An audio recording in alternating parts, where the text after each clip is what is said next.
Hello and welcome to Building a Business podcast. This is a show where we embark on an adventure with entrepreneurs across various industries, picking their brains and hearts on what it's like starting, building, maintaining, and growing a small business. Building a Business podcast is supported by Patreon. Patrons like you, go to patreon.com/buildingabusiness and help us make our show better from as low as $1 a month. My name is Sean. This week we are back with Scoby Boo, Jenyang Nicholas, and Wan Ching. Hi. How are you guys doing? We're all right. I'm all right. I don't want to talk for them. How has work been? How's life been? Surviving. Oh. Work has been great. Yeah, with the upcoming MCO, I think everyone's just technically more worried. Yeah. I think I'm more worked up by the numbers that we are seeing on a daily basis. And it's getting closer. Yes, it's like friends of friends kind of close. No, mine is like my manager on my left. Oh no. Yeah, so Yes. it's pretty serious. Yeah, it's quite scary, right? Mm. All right. So before we start, let's give a heads up to all the listeners. This is actually the last month of Ramadan, which means that between now and the end of this episode, there could be some interruptions due to fireworks. So we will try our best to work around it. If we are not speaking, we will mute ourselves. If we are speaking, probably we will mute ourselves and then get someone else to speak. Kind of. Okay. But let's do the best that we can.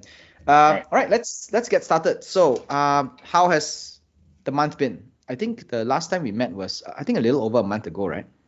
Yeah, I think I think around a month. And you just launched the Lavender and Chrysanthemum series. No, lavender and thyme. We need to send you more products. Yeah, lavender and thyme was our last and latest flavor. So speaking of flavors, right? So we are actually now not really looking at expanding our flavors. I think we discussed this before, so a bit on the podcast prior to this. So now we are actually looking to on the physical and digital side, we are trying to expand distribution, and on a more social media and brand side, we're trying to create more value to the customers. So technically, we want to make a lot of use cases for what you can do with not just our kombucha, but kombucha in general, but hopefully just with our kombucha. Is this called pivoting? Is this the term that we should be using? Pivot? No, I don't think it's pivot. What you're doing is actually you are expanding the use case of your product.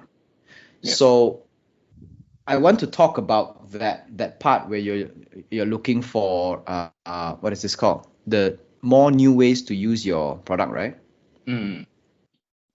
Because at least I've been realizing that most kombucha do just sell health in general, and that's about it. So we want to come in a different angle, and aside from just being healthy, you can be fun with it too, and it not necessarily all the time have to be health focused. It can be fun focused. So that's also aligned with how we are designing the brand in general. Yeah. Okay. It's supposed to be slightly fun. Yeah, it also brings it kind of refreshes an existing. It gives a new kind of refreshing image. Yeah. To the product that we're I don't know. It's just like this set product is already that there's this like one assumption to how it is being used, so we want to sort of like branch it out. All right, so let's go back to the topic of you were saying trying to find more use cases for your product, right? Do you have anything in mind? Like, for example, we do. We are actually working on it. So we have now we are trying to do recipes different type of recipes that is not complicated, easy to use. One of them is I don't know which one I should tell first, but All of them.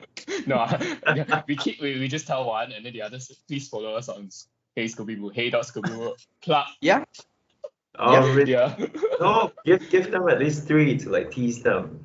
Okay, so one of them is kombucha agar agar. So, Wow, okay. Yeah, and the other one is a cocktail, and there's one more. One thing. What is the other one already? I forgot it. It's sorbet. Oh It's yeah, kombucha sorbet. Yes. a fruit Wow. sorbet. And can we also talk about the marination? No. Okay, I've said it. Yeah, Is that how you force your way? It's like, oh, I'm not supposed to tell, but I told anyway. Yeah. You can. Yeah. So the other So- one is we use the kombucha to marinate the chicken. So we will come up with recipe in references to the ones that we find online. We're gonna test it out, and then we're gonna launch a few recipes for our customers to see and use. Wow, you can come up with a cookbook already at this point. No, not yet. Maybe that's Technically my that- dream, author. After, yeah. So who came up with all these cool experimental stuff? We came up with it together, but we did divide the job so everyone should at least churn out like 2 to 3 recipes, and we collate them. We handpick maybe 3 to 4, and then we're gonna launch it first. Okay. Mm. And how the launching will be in a form of education, just Yeah. the recipe itself, Yeah. lah. Yeah. Okay.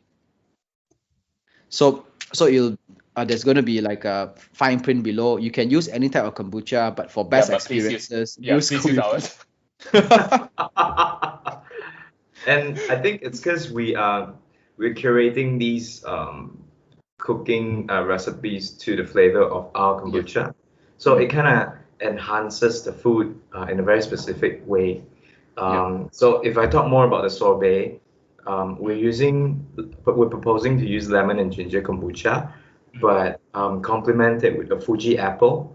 So it's really simple. You just blend it, you mix in the kombucha, you just put it in the ice, actually put it in the fridge, in the freezer, and you have a very refreshing sorbet. That doesn't really require much work. And for example, the pandan chicken, we're looking at using the signature kombucha because it already has this existing fragrance of the pandan, and we're trying to sort of elevate the chicken. And because kombucha has also tenderizing properties when it comes to marination of the meat, because it's an acid of essentially. And yeah, so we're just really trying to push the boundaries with this product and just keep it fresh for everyone. Wow, this sounds like something from a science lab kind of talk. Like, it's almost chemistry and how Yeah. you use chemistry to make recipes instead of It's just like- putting it and seeing how it tastes like. Yeah, it's like food science, but Food science, it's, it's just a lot of experimenting. We still definitely need to experiment on flavors before we actually do it, launch it. So we want to be able to enjoy the food ourselves instead of selling things that we don't like, which is I think all 3 of our common, what's the word to use, common Goals. goals. No, our principles, Ideology, common principles. principles. Yeah, common principles. Yes. Okay. I believe that Nicholas was not here last month to talk about the new flavor itself, thyme and chrysanthemum. I'm in lavender. Lavender and thyme, yes. Oh my God, I'm gonna get this right one day. Yeah. So, Nicholas, could you just tell us how the idea came about and things like Oh that? yeah. We've been talking about new flavor ever since we launched our Dates and orange. Yeah, dates and orange. So this is also an experiment product. I don't know if this will work or not. Lavender and thyme. So I experiment a lot, and I come up with a few flavors, lavender and something else, lavender and something else. So, I bring it to them. They are like black bread and test it out for me and say, and only we agree to, lavender and thyme is the best combination for this product. Then, as simple as that, and then we just launch it. Yeah. Okay. Yeah. And how has the take up been for this? How has the reception been? Do you have any feedback or? Lavender Do you and mean for this flavor? you mean for lavender and thyme? Yeah, lavender and thyme. It's actually quite polarizing. Yeah. I would say there's no like in between. It's either you like it or you don't like it. Yeah. Exactly. I've I personally get a lot of I don't like it, and Nicholas gets a lot of I like it. I like it. Yeah. Yeah. So initially I'm like, is this like not a correct flavor to launch, or is it like a not acceptable palette? But this one is a more polarizing flavor, unlike our previous 3 flavors, which is more on the neutral to positive side. This one actually we have people telling us that they don't like the flavor. Yeah. Okay. But I guess it's good in a way, right? It sparks a conversation, and it. We do want everyone to enjoy all flavors, but we do understand that flavor is quite personal. Like your preference is quite personal. So it's good that we have 4 different products to cater to 4 different people, 4 different type of people. At least That is true. there's a range of product. It's not all the same fruity flavor. We have some floral flavors, and we have some like earthier pandan note flavor. So it's a good thing. That's good. That's good. Before we move on to other parts of the topic, I just want to say that I tried out another brand X, brand who shall not be named, kombucha. I think it was 3 weeks ago, and I think the more I try all these brand X, Y, and Z, the more I appreciate the things that you guys are making. It's very different. Yeah. Nicholas. Because initially when we tried out different kombucha also, because I tried the one before we started this, right? I tried the one that Nicholas brewed for me for my really ridiculous stomach. So as we try the others, right, it doesn't really solve.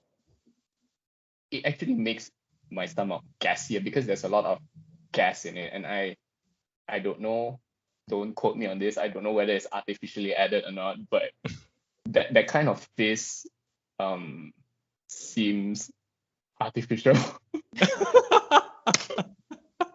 Yeah.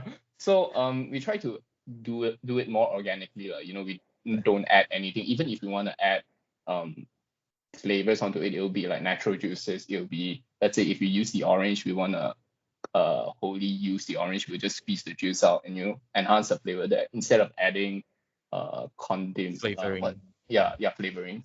And taking this really onto cooking, I think because it's a raw kombucha, you really get the full flavor of it, and you probably don't get as much flavor from brand XYZ. We don't know. We'll find out for you. Yes, we'll definitely. do an experiment with a sticker, the cheesy sticker brand X.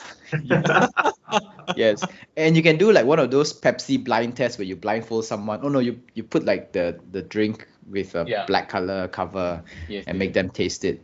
Yeah, You will be Pepsi our challenge. test subject. Yes, I would be happy to do that.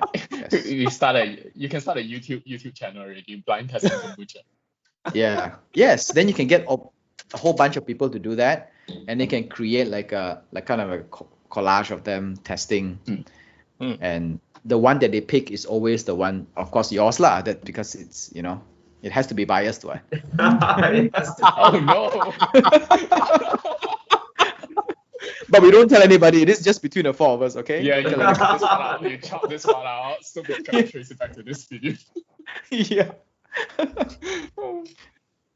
So let's talk about distribution. I think last month we talked about you were speaking with a few stockists who were able to pick up the stocks, right? And yeah. Sadly to say, none of them wanted. Okay. Is that It's as blunt as that. But the rejection is fine. We're just gonna keep pushing. It's not all rainbows and sunshines all the time. There's gonna be a bit did bumpy. did you ask them why did they not want to take up your brand? Brand X didn't reply. Brand Y didn't reply us. We did follow up. They didn't reply. So we'll take it as a Okay. they literally ghosted us. Yeah. Yeah, it's okay. It's a numbers game, Yeah. right? Then Yeah. the hardest part is the beginning, then it slowly becomes easier and easier and easier. And it's Yeah. nice that at the same time you have something fun to work, like a fun side project to work on, which is the recipe side as well. Yeah. And eventually the more branding you gain, the easier it is to speak to stockists because they know you, they know where your specialty is as well. Yeah. Yeah. And how has the production been? Has there been a lot of like sales been going well, or production, like you do have a new space there, and Yeah. in terms of utilizing the space, is it on an upward trajectory? I think that is a no. No, I was waiting for Nicholas to reply. Yeah. I how should I say this? Was it healthy, Jayang? I think I'm more, initially when Nicholas started brewing the whole thing, right? I still feel personally a bit detached from the product itself, but because now we brew twice a week, almost twice a week on average. Maybe some of the week we do rest, we don't want to overstock also, but almost twice a week for the last one. Yeah, so I'm getting to understand the production more. Nicholas is still screaming at me for messing the place up, But yeah, I'm closer to the product, so I think the production there, it's still the same, but for brand owners like Wan Ching and I who don't get involved in production earlier on, I think it's a good experience to really truly understand what we are selling instead of like Nicholas shoving us a product and say sell this. Yeah. And also recently we also realized there's this one problem. We ran out of bottles and then the supplier went out of bottles. Then we are like, oh God, what we are supposed to do? So yeah, that was the problem. So recently they stocked up, and then because we have this new space, right? So we actually ordered more bottles to prevent that from happening ever again. Okay, that's good. That's good. This is like I think we're really looking at stocking, like securing our first stockists to really bump that production up.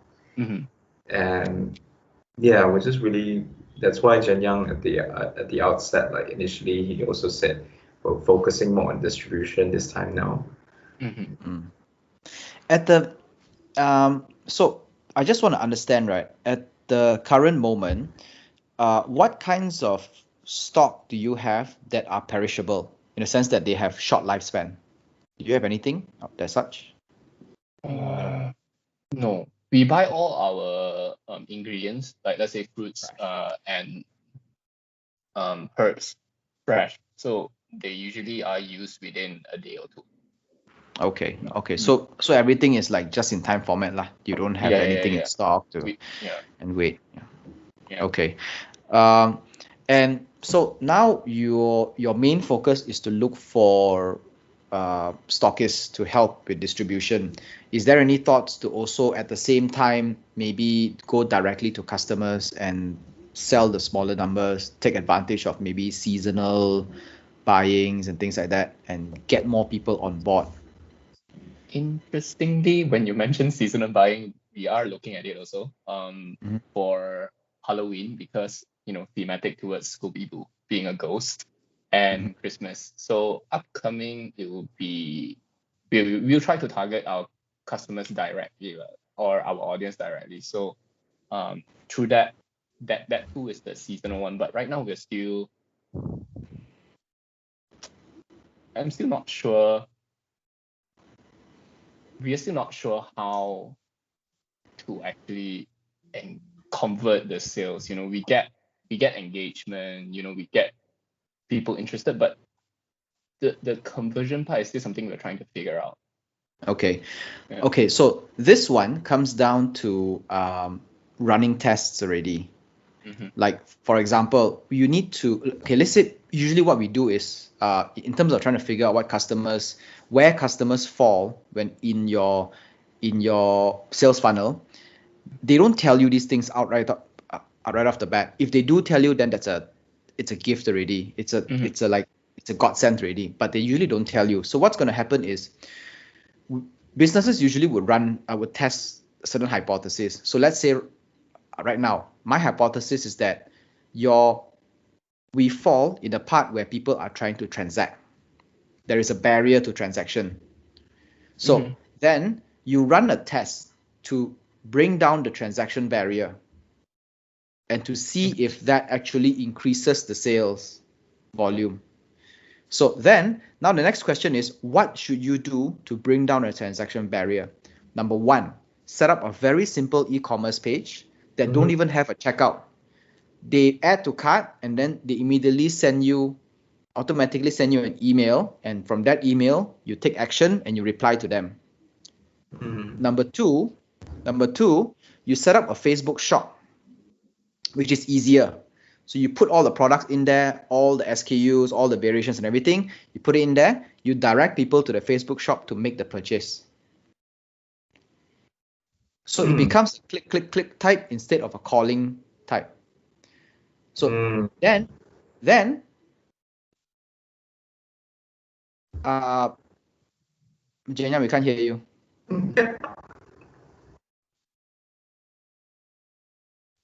Okay, so let me continue first while Jenya is fixing the sound. So what's gonna happen now is you have this alternative ready, right? And then you go test it. You put it out there. Maybe you run an ad or you run a campaign or something. You run two campaigns. One is the standard campaign where you've always been running. Another one, everything else being equal, the only difference is that you are directing them to an actual place where they can click add to cart, and check out. Then you see that one is getting more response than set A. Okay. Then the second thing you can do is also maybe you do a package. Let's say, for example, buy 3 free 1, or don't give it away for free. Maybe you give the fourth one at a certain discount. So it's like a 4-pack at a price that is cheaper than per unit, right? And you put a little box, you put some dressing and everything. Treat it as like something that they will give to their friends for their birthdays, for special occasions, instead of buying for own consumption. So then when you do that, you see if the sales actually increase. Then when you do, then your hypothesis of saying that if it comes in a good package, people will buy it, will be true. Then yeah. So, but the key here is to figure out and find some hypothesis first, and then you test it to see whether it's true or not. Oh, it does sound like a science experiment now. Yes. Yeah, so everything sounds so experimental. Yeah, so this is how I actually work with clients, especially marketing teams, in the basis of not treating marketing as too artsy and feel and hunch, but using hypothesis to test to see whether the behavior of the customers either lean towards or against that hypothesis itself. Speaking of like you brought up this better packaging. I think recently I realized my spending pattern is, or at least when I'm at the groceries, right, my eye always sway towards nicer packaging, and I always purchase the one with nicer packaging, albeit a little bit more expensive. I think because the whole general thing of consumption nowadays is more towards experience instead of just consumption of the product itself. Yeah. Like, for example, if you go to a supermarket and you see a packet of mushrooms in a paper bag versus a plastic bag, people will go for the paper bag even though it's more expensive because it's greener and it's more, earth conscious, more premium. Yeah. Yeah. And convenience works that way as well, because this is actually quite interesting, because just the other day I went and buy those bell peppers. Yeah. So bell peppers, they sell in two types. One is the traffic light ones. It's a set of 3 with the red, yellow, and green Correct. color ones, right? Yep. Do you know that if you buy that pack of 3, it's usually always more expensive than if you pick up one by one and get it Yes. weighed? Oh, that is such a cheat. I didn't know. I always just get it because Because it it's looks like convenient, right? Convenient. Yes. So Yeah. the value of convenience costs something. Mm. Yeah. Like it's the same thing. I was gonna judge you if you say you buy the 3 because I know the price of bell peppers. No, but I actually buy the ones in the threes, in the trio, because you kind of think, if you buy things in a bunch, it's gonna be cheaper. Kind Instead of of, one, right? Yeah. It's definitely more expensive. I think it's about 8-9 ringgit per box.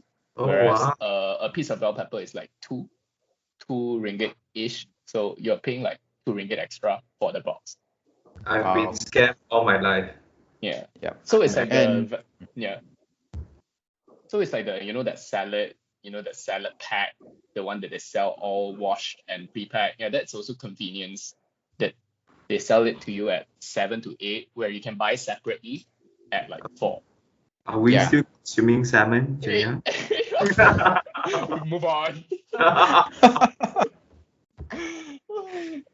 Okay, wait, let's come back to yes, we were talking about packaging.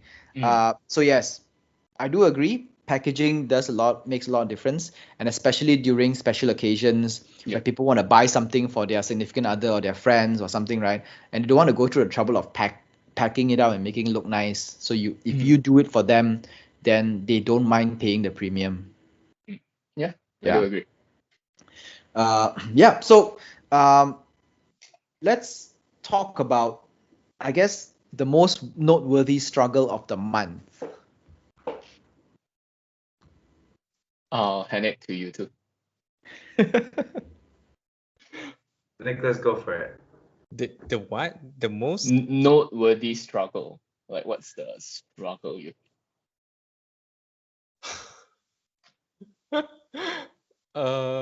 Maybe I can talk about one first. This for the past few weeks, I think it's been quite difficult for me to make time. Because commitments on the side has sort of built up, and yeah, it's part of the reason why I think I feel like I'm lagging off in terms of a lot of discussion and also contribution. Yeah, and I just want to apologize for that, genuinely.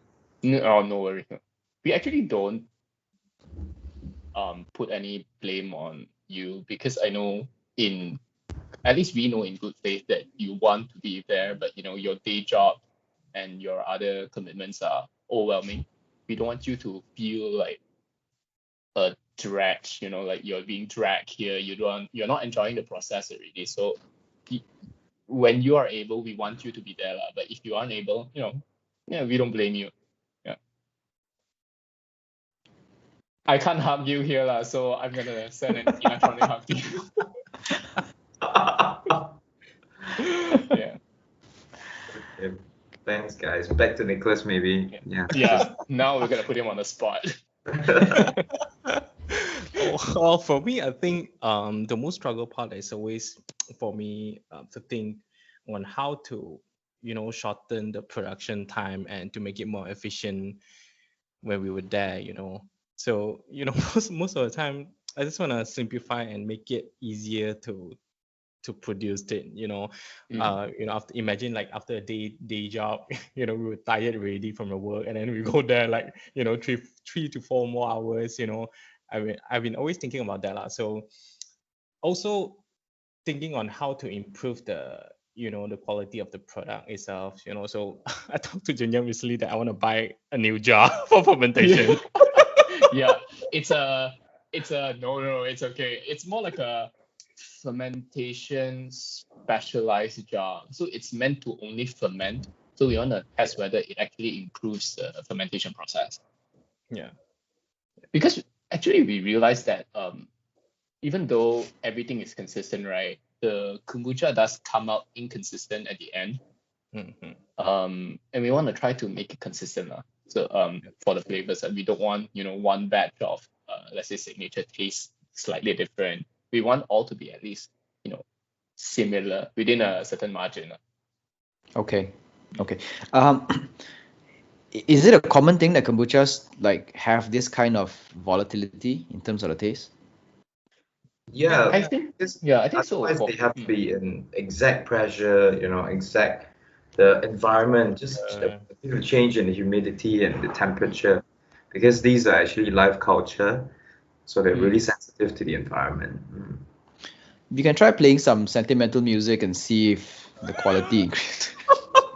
I think Nicholas would be scared shitless because the space that we are working in is a really huge space and we're only using like one small pocket of it. Imagine you walk into the place and it's playing like some creepy Mozart piece. That is not worthy.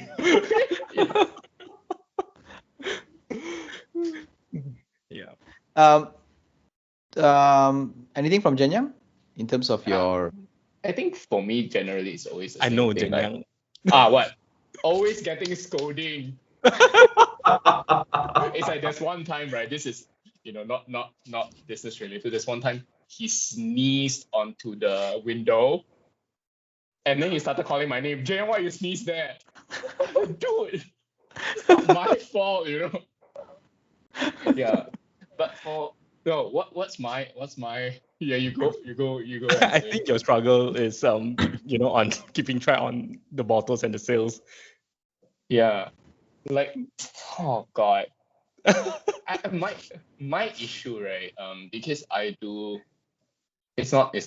I have to improve my practice because I do my personal budget on a 3 to 4 day basis. So, because I remember my spending, so I usually do it every 3 to 4 days. So I don't have to, every time I key in whatever I spend. So I think I apply the same mentality here, and sometimes, right, it gets beyond 3 to 4 days. Then on Monday, I'm like, how many bottles did we sell on Thursday and Friday again? Okay. Yeah. That's for me, one. And two, I think generally it's always about building this brand as a whole. Because sometimes I feel like which is a problem for a lot of brands also, I feel like they always track sales as a only measure of success. And I have a problem with that also. When we don't garner in sales, right, no matter what we do, it always feels a bit demotivating. Like when we get rejections from stockists, when we don't have much sales this month, let's say, I'm always like trying to think, did we do anything wrong, or what are better ways to improve? And I think the process is quite slow, and we all also have to be a bit patient with it, because it's not like we are given like a 1 million ringgit kind of funding that we can, expand it quickly. Yeah. So I want to address what you said first, Jenyang, on this one, because it does hit me. It does relate to me because I have gone through something very similar. We would. It is nice to have KPIs that are non-monetary and non-sales sales focused. We can find that, and as long as we can, let's say, identify these ones, and the team can say, okay, let's set that as a goal, and then we work towards that goal, right? And we celebrate winning that, we celebrate achieving that goal together, then it's fine, because it helps the morale of the team. It keeps you always rejuvenated to see as if you're actually moving somewhere, instead of only looking at the cold hard number itself. So the key here is to be able to find these goals align the whole team towards these goals and then work towards there. Um, and the other thing also is the other angle also is that we don't look at sales as a means to an end, but rather sales is the process of reaching where you want to go. For example, if you say that your goal is to be able to move into a bigger office and hire 2 or 3 more people, right? So that is your goal. It's not a monetary goal, but it is a goal to have more people working, a more a nicer environment, more holistic environment to work in, right? And then along the way, uh, towards reaching that goal, you will eventually sell the bottles to reach there. Mm-hmm. So it's like we know what we need to do in order to get there. But at the very, very core of it, right, we have to understand that running a business is all about cash flow. It's all about money. It's all about making profit. It's all about selling the products. So that is the reality of it. We can mask it with different things in order to make us feel better and to give us more motivation instead. I think you brought up a really good point. I think celebrating is really important. Instead of every time, only finding faults in whatever that we are doing. I think we should focus on, if let's say we do hit our goals, even though it's not, let's say, a spectacular hit, but I think celebration is, I kind of like that point. Yeah, and I can tell you this, I mean, this is from my experience as well, having started and failed in quite a few businesses, that sometimes even when we have succeeded in some of that, right, we always look back at those moments when we are struggling together as a team in the very beginning, because those are the moments that are most, I guess, very memorable, like working within all the limitations that you have, struggling and pushing each other forward. Those are the good times, and if someone drops $1 million on you and you build it, it's not, there is no sense of achievement, there is no fun, there's no struggle. There is no struggle, there is no pain to grow on, and there's nothing to look back on really. So we might see it as a very bad thing right now, but when we look back, it's actually one of the good times. Yeah. Well, let's hope that's true. In 1 year time, we were doing this podcast, we'll let you know. Yeah. If the podcast is still here, I hope the podcast is still here. Why? That is a conversation for another day. Yeah, that's a conversation for another day. Maybe you can ask me questions then. Yeah. So from Nicholas' side, I can see that I think both Nicholas and Wan Ching are quite burnt out at this point already. You have your day jobs, you come back and then you spend another 4 hours brewing stuff. And Wan Ching feels as if that that is like you are busy and you feel guilty for not being there and you want to give the team, but sometimes your mind is not there, your body is not there, you're just like completely bent out of shape already. Burnout is a very real thing.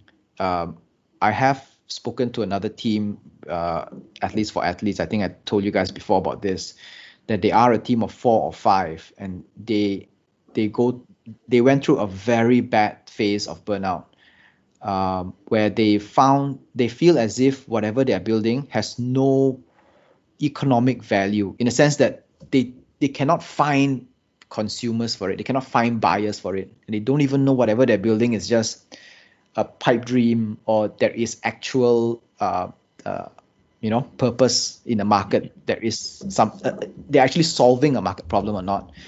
So that really brought them down to a very dark place.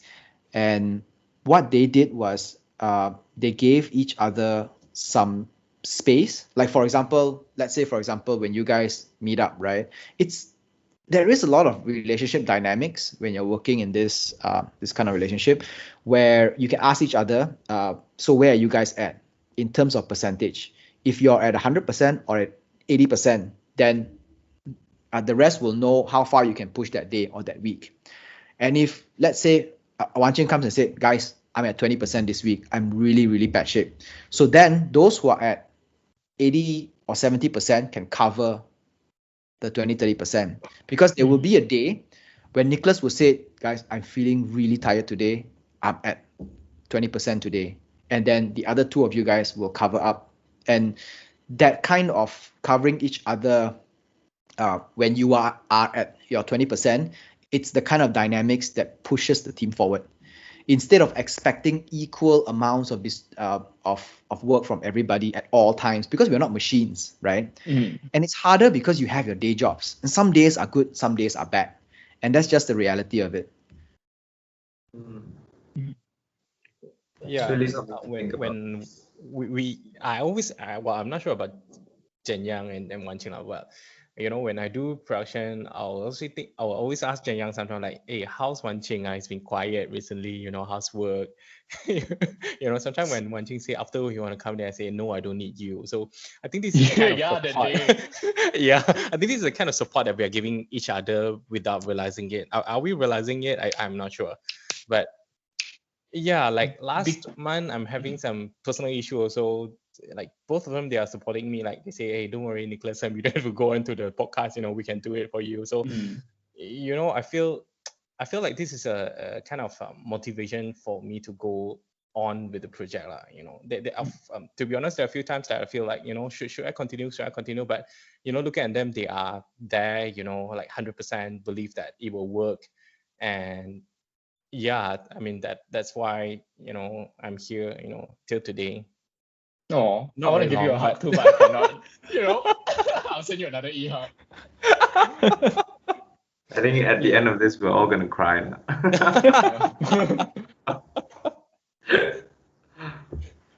One of the way to overcome this burnout that you guys are feeling now is to set mini goals. Yeah. Small ones.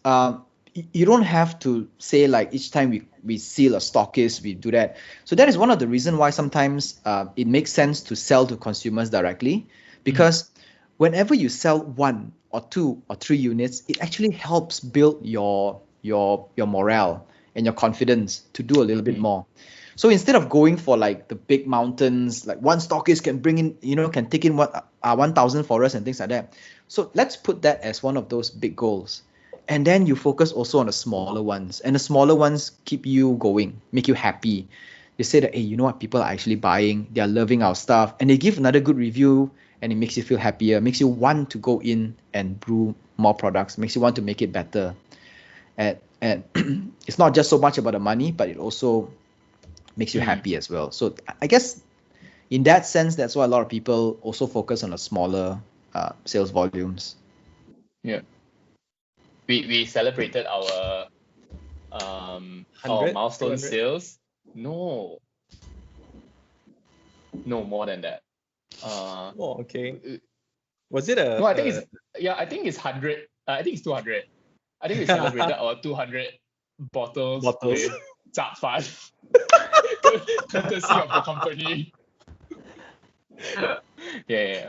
So it's good that you remind us that we need sometimes small goals to work towards the bigger goals. Like everyone wants to hit a big goal, but they, without the smaller one to connect there, I think sometimes we do get lost in the middle also. Yeah, and you get demotivated because you feel as if you're not moving anywhere, but you are, right? But because you're looking so far ahead, you don't realize the small things that you are gaining along the way. Yeah. Like I think even for tasks as well. Like recently we sat down and we were like, oh, I'm so sorry guys, I haven't been able to produce like social media posts, and I'll produce like 10 for you guys like in the next week. And they were like, no, you can't. Can you just produce one? We'll give you 1 week, you just produce one. So I think I think they were also like very, it's nice that they're pushing me on with just meeting goals. And it's not fair also, and it's not realistic also for us to put so much pressure on one thing also, because in the ultimate and at least for me, right, I feel like I want everyone, if it works or doesn't work, I want us to all enjoy this fun process that we decided to just take on. if it fails, at least we have a memory to remember by, and if it succeeds, better still, we have a better memory to remember by. Yeah, but I think enjoying the process is really important for me personally. Yeah. Yeah. Oh my God, I can see Nicholas like almost gonna cry already. Don't This is a cry. very emotional episode. I don't cry, even though I feel like my heart is crying. I cannot cry. I have emotional issues, so Okay. another topic.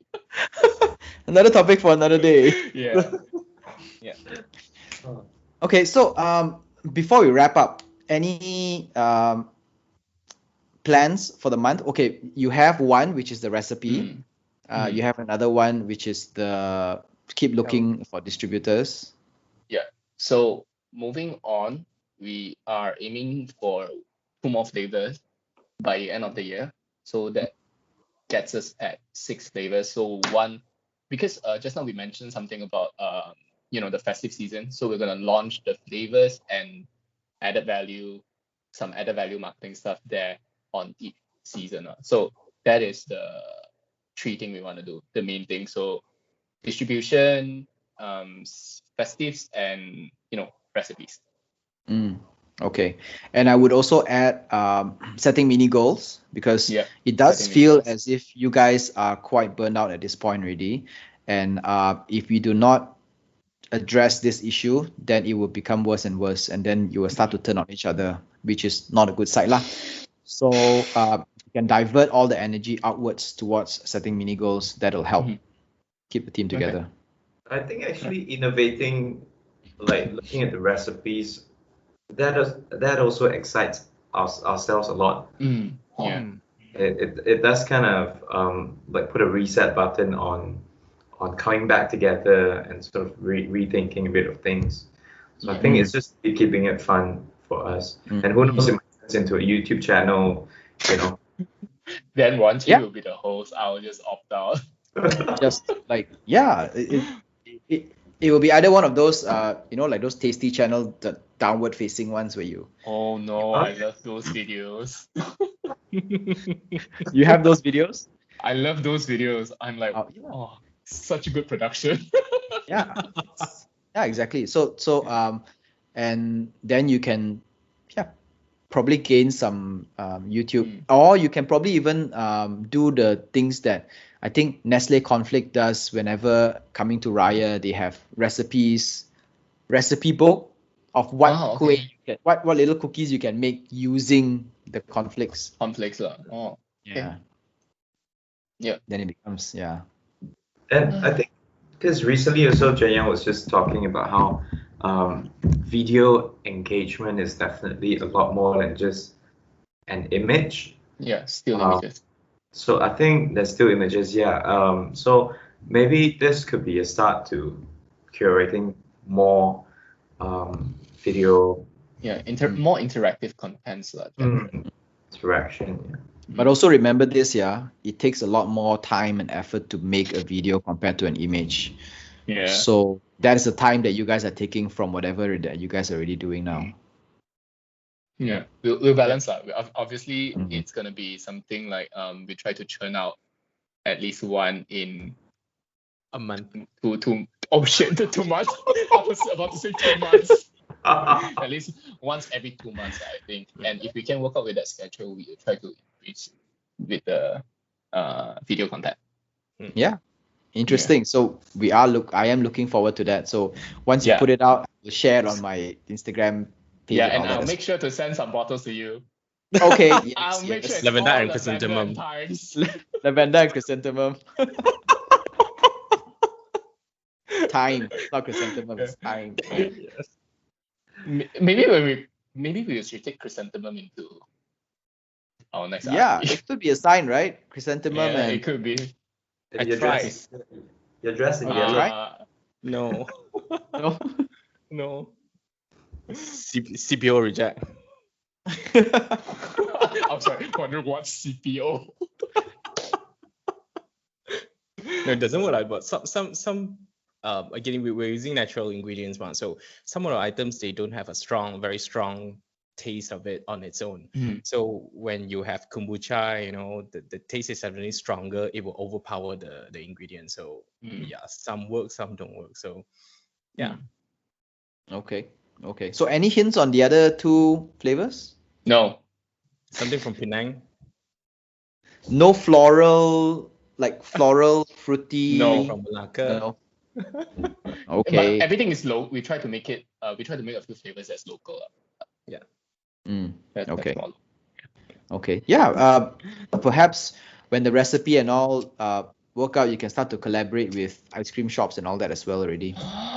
Inside Scoop, here we come. Yeah. Who knows, right? Piccolo Lotti, Inside Scoop, or Oh, Piccolo whoever. Lotti. Plug. Help people Lotti. They're Yeah. pretty good. Yeah. I think they're one of the best ice cream places in town. For me. There's this what pulut Yeah. ice cream. So good. Oh my god. The Pulut Tai Tai ice cream, the one Yeah. that's like a kueh one. God, that is amazing. Okay, anyway. Anyway, the night is getting the night is getting late. So if there's nothing else, is there anything else you want to cough out from your heart today before we end the session? No. I'm good. I'm good. Enough coughing. You don't want to see us all in tears. No, I think. Maybe next episode, Yeah. keep a little bit of anticipation. Yeah. All right, so if there's nothing else, that will be all this episode. Before we go, you could tell the listeners where we can find out about you, your products, and where to buy from you? Okay, Jen. You can, oh my god, stress. Stop saying that. You can find us at on Instagram and Facebook at hey.scobyboo. That is SCOBYBOO. Yep.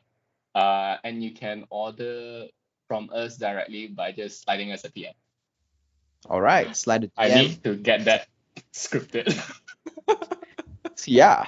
Slide a DM, get some Scoby-Doo. Yeah. All right, everyone. Building a Business Podcast is supported by Patreon patrons like you. I scripted this and I can't even get it right. Patreon patrons like you.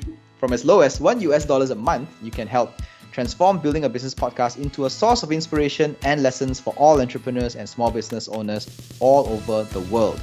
To support, go to patreon.com/buildingabusiness. If you do not wish to provide monetary contribution, simply like and drop a review on your podcast feeder to increase its visibility, and hopefully the show will reach someone who would also find value in our content. Our podcast is available on Anchor FM, Google Podcasts, Breaker, and Spotify. We post full videos on YouTube and clips on Facebook, Instagram, and LinkedIn. That's all for Building a Business Podcast this week with Scoby-Boo. Thank you very much, Wan Ching, Jen Yang, and Nicholas.